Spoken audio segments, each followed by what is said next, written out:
and yourself. That he said basically you guys have big asses that just always get to the net front. What would your take be on why your chemistry and output from that line is so good? I mean, that's a good question. I probably don't know in so many words, but I would just say that both those guys work really hard. I think Frankie's really good in the corners, protects the puck really well, and Losey, he's probably the hardest working guy on our team. So, I mean, you play with two guys that probably work that hard, makes things pretty easy to play with. Today, Hayden Honke got his first start for the Royals.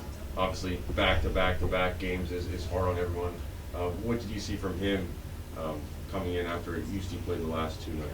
I stopped the puck, so I mean that's obviously really important for a goalie to do that, and he played great, and yeah, he came in. It took him a while to get a game, and he got a game. And he did great with it. So I mean we couldn't be happier for him.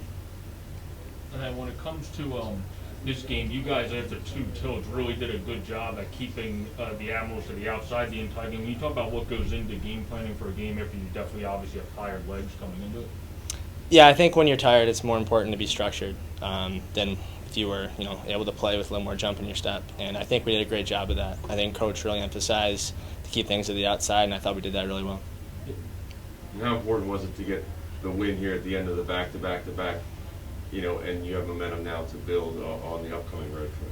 Yeah, it's huge. I mean, I think we probably, we're a little biased, but I think we'd say we deserved more than 1 point in these last 2 games prior to this game. So, I mean, to get 3 points out of 6, it's not bad. You'd like to get a little more on home ice probably, but I thought we played well as a group, and at the end of the day, if you play well, we're going to get more points.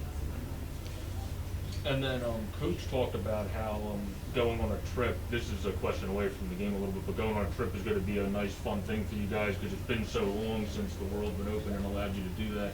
Can you speak to that a little bit, just kind of an away from the game question? But yeah, I mean, I think this is probably the longest road trip of the season, so it's like almost 2 weeks long, and it's nice. You get to bond with the guys. You're just with them. You're with them a lot more than you probably would be when you're home. So it's nice. It's team bonding. Get some chemistry and hopefully some wins too.